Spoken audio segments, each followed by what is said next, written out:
Oke, halo guys. Jadi di video sebelumnya saya pernah bahas tentang bagaimana caranya kita bisa punya ternak uang di usia muda. Nah, lalu kemudian ada banyak nih yang nanya, kalau misalnya saya nggak punya modal, saya nggak punya duit, tapi ingin punya ternak uang, bagaimana caranya? Kalau saya nggak punya modal, tapi ingin financial freedom, gimana caranya? Dan ini menjadi sesuatu yang menurut saya sangat menantang. Kenapa? Karena apa yang saya akan share di sini itu adalah gimana caranya kita bisa punya ternak uang dan bebas finansial tanpa modal. Tapi cara untuk melakukannya lebih tricky. Jadi tanpa modal bukan berarti lebih mudah ya. Tanpa modal itu lebih tricky, tapi tanpa modal seperti itu. Jadi teman-teman bisa pilih apakah mau pilih yang pakai modal atau yang tanpa modal. Oke, untuk tanpa modal ada dua cara. Basically satu cara, tapi bisa dipecah jadi dua. Oke, yang pertama adalah kita create bisnis dengan modal orang lain. Kita cari partner bisnis, kita cari investor di sana. Jadi, misalnya saya mau bisnis misalnya jual pulpen. Oke, saya mau jualan pulpen, saya tahu nih marketnya nih. Ada 1.000 orang di luar sana yang butuh pulpen seperti ini, dan saya tahu dan mereka pasti beli. Tapi saya perlu modal nih buat dapetin barang ini. Ini pulpen saya bisa jual 10.000 ke sana, dan saya tahu di mana pabriknya yang bisa ngasih saya cuma 2.000 perak.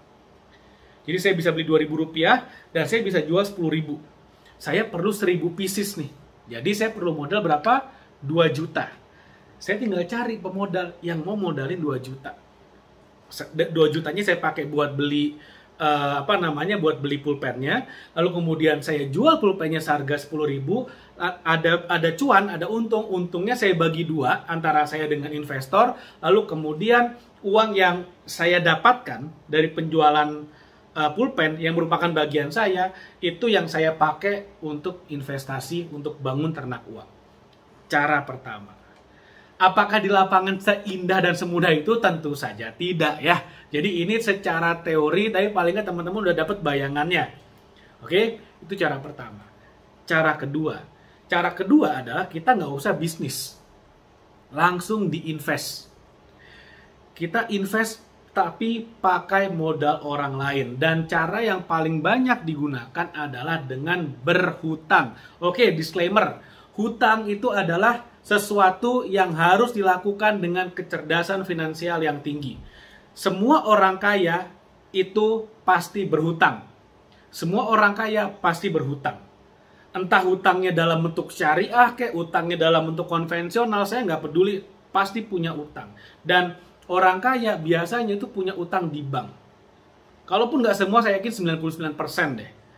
Jadi memang kalau kita mau kaya, harus ngerti cara kelola utang. Makanya harus punya kemampuan finansial yang sangat tinggi dulu. Karena utang itu seperti pedang bermata dua, dimana lebih tajam ke kita, dan yang sisi ke kita udah tajam, ada racunnya pula. Makanya harus hati-hati banget. Banyak orang yang udah banyak duit, tapi karena nggak hati-hati berhutang, akhirnya malah bablas, habis semuanya. Ada yang seperti itu. Nah makanya kalau Anda mau mengambil langkah ini adalah langkah yang bisa dimulai tanpa modal, tapi perlu kecerdasan finansial yang tinggi. Gimana caranya? Prinsipnya sederhana. Prinsipnya gampang banget. Sederhana sekali. Kita harus menemukan aset yang produktivitasnya lebih tinggi daripada cicilan hutang. Sesimpel itu. Selesai. Misalnya, kalau saya minjem uang di bank, atau saya minjem uang nih, saya berhutang misalnya 10 juta rupiah. Lalu kemudian dari 10 juta itu saya harus mencicil ya, bunga plus pokok atau bagi hasil plus modal kalau syariah. Itu misalnya 1 juta per bulan. Contoh aja. Artinya, saya harus mencari investasi, instrumen investasi yang bisa memberikan saya minim-minim 1,1 juta per bulan. 1,1 juta per bulan. Jadi, saya minjam 10 juta, saya menghasilkan 1,1 juta per bulan, saya bayar 1 juta ke si penghutang, ke si debiturnya, pak krediturnya, saya nggak ngerti. Pokoknya ke si pemberi kreditnya, ke kreditornya ya mungkin ya. Saya bayar segitu. 100.000-nya masuk uang saya. Nah, inilah yang namanya making money out of nothing. Karena banyak banget ya, para investor di luar sana Misalnya mereka ngelihat nih, oh ini ada properti bagus nih, hitung-hitungannya masuk semuanya. Mereka utang di bank. Utang di bank, beli propertinya menghasilkan uang, entah disewakan, entah dibisniskan, entah misalnya dijadikan penginapan, hotel, kos-kosan, yang mana utangnya, income-nya cukup buat bayar utang, dan ada lebihnya itu adalah income-nya dia.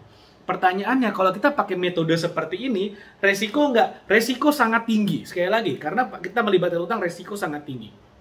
Kedua, return on investment berapa persen? Kalau misalnya saya modal 10 juta, saya untung 1 juta, artinya ROI saya, return on investment saya adalah 1 juta dari 10 juta atau 10%. Tapi kalau saya full finance pakai hutang, berarti saya keluar uang berapa? 0, tanpa modal. Ketika saya modalnya 0 dan menghasilkan 1 juta net profit setiap bulan, maka untung saya adalah 1 juta rupiah dibagi 0. Tidak terdefinisi. Jadi untung saya, ROI persennya itu udah tak terdefinisi, tak terhingga. Itulah keindahannya kalau kita ngerti cara kelola hutang. Saya tidak menyarankan kamu harus berhutang, tapi saya sarankan kalau kamu mau berhutang, please lakukan dengan kecerdasan finansial yang tinggi. Karena banyak sekali orang-orang yang akhirnya terjebak hutang, malah bablas, uangnya habis semua. Tapi bagi orang-orang yang mengerti gimana caranya mengelola utang, dengan hutang mereka jadi kaya habis-habisan. Bayangin aja, misalnya ada properti ini harga 1 miliar. Contoh ya. Tapi kemudian kita udah hitung-hitung nih. Oh, ini properti kenaikan harganya misalnya per tahun 10%, berarti tahun depan udah jadi 1,1 miliar. Lalu kemudian dari properti ini bisa dijadikan hotel misalnya. Dijadikan hotel dan menghasilkan misalnya 50 juta sebulan. Dari 50 juta sebulan, ini kalau kita utang 1 miliar dari bank, misalnya per bulan cicilannya adalah, saya nggak tahu, contoh deh 30 juta sebulan misalnya. Berarti masih ada surplus 20 juta. Surplus 20 juta itu masuk kantong. Semua modal dari bank. Seperti itu. Dan ada nggak orang yang benar-benar beli properti tanpa modal? Tanpa modal sama sekali. Tapi kan harus bayar DP apa?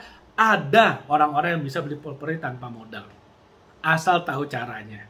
Makanya perlu kemampuan finansial yang tinggi. Jadi inilah cara orang kaya bangun ternak uangnya. Jadi mereka tidak akan terlebih dulu menunggu punya uang, nabung dikit-dikit, punya uang, baru beli aset, punya passive income, baru punya ternak uang. Enggak. Orang kaya bermain dengan leverage, dengan daya ungkit. Mereka pakai OPM. Other people's money, uang orang lain, dengan cara berhutang. Dengan kecerdasan finansial yang sangat tinggi, mereka tahu bagaimana cara supaya tidak terjerat oleh hutang sehingga mereka tetap aman secara finansial. Oke, jadi mudah-mudahan apa yang saya share bermanfaat. Kalau kamu ingin praktek langsung gimana caranya kamu bisa mencapai financial freedom, ingin tahu step-stepnya bagaimana, kamu bisa lihat di bawah. Di description video ini ada linknya ya, di mana kamu bisa download gratis ebook dari UMR menuju financial freedom. Ini bisa kamu download gratis, linknya ada di bawah, kamu tinggal klik aja. Nanti kita akan kirimkan ebooknya for free gratis dan kamu bisa belajar gimana caranya, step-stepnya kamu bisa mencapai financial freedom. Oke, terima kasih. Jangan lupa like video ini, share video ini, dan subscribe YouTube channel ini. Thank you, sampai ketemu lagi. Bye.